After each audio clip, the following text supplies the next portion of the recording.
Covid से related matter है और आपको पता है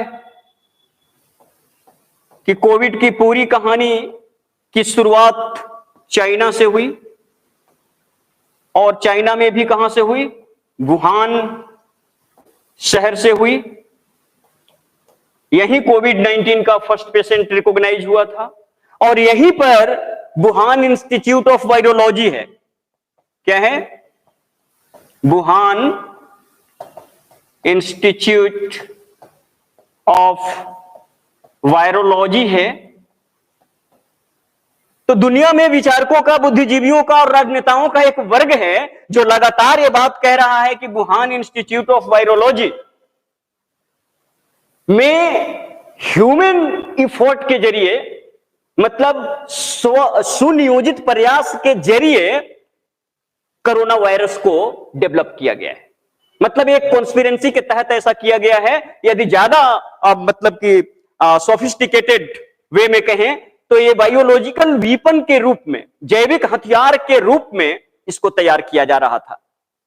और ये कहां तैयार किया जा रहा था? वुहान इंस्टीट्यूट ऑफ वायरोलॉजी में।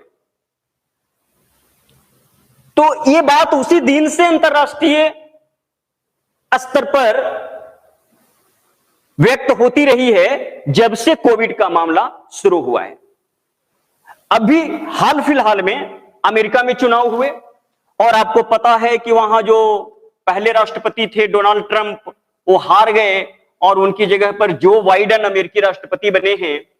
जो बाइडेन ने अपने देश के खुफिया agency FBI, federal bureau of investigation, जो अमेरिका का सीक्रेट एजेंसी है, वर्ल्ड वाइड काम करता है, फेडरल ब्यूरो ऑफ इन्वेस्टिगेशन, इसको उन्होंने ऑर्डर किया है कि 90 दिनों के अंदर हमें यह रिपोर्ट चाहिए कि आखिर कोविड-19 की शुरुआत कैसे हुई।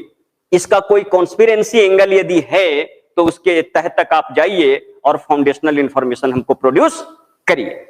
तो देखिए, सवाल यही था कि किस देश के राष्ट्रपति ने कोरोना वायरस पर 90 दिनों में जांच रिपोर्ट देने का आदेश खुफिया एजेंसी को दिया है। तो अमेरिका के राष्ट्रपति जो बाइडेन ने American secret agency FBI, federal bureau of investigation को यह ऑर्डर दिया है, रिक्वेस्ट दिया है कि आपको जांच करनी है कोविड-19 के इरप्शन के बारे में कि आखिर ये मामला यदि कहीं से कॉन्स्पिरेंसी से जुड़ा है, कहीं से ये बायोलॉजिकल वीपन वाली सेक्शन कॉर्नर को आप प्रूव कर सकते हैं तो इस पर काम करिए और इंफॉर्मेशन लाइए। तो जवाब आपका क्या है? संयुक्त राज्य अमेरिका के राष्ट्रपति जो बाइडेन, फ्रांस, रूस, यूनाइटेड किंगडम। ये गलत ऑप्शन थे।